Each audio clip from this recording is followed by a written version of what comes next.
ஒன்றும் பலவும். ஒன்றும் பலவும்னா ஒருமை பன்மை. கௌதாரி கௌதாரிகள். வானொலி வானொலிகள். தேங்காய் தேங்காய்கள். போர்வை போர்வைகள். ஏன் அப்படின்னா ஒரு கௌதாரி இருக்குது, 2 கௌதாரி. ஒரு வானொலி 3 வானொலி. ஒரு தேங்காய் 5 தேங்காய்.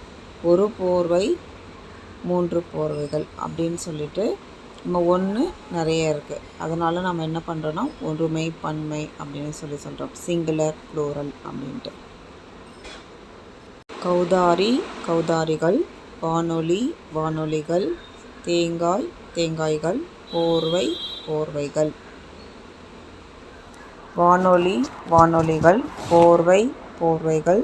மேசை மேசைகள் அப்படின்னு சொல்லிட்டு உங்களுக்கு கொடுத்துருக்காங்க. ஒரே ஒரு மேசை இருக்கிறதுனால மேசை.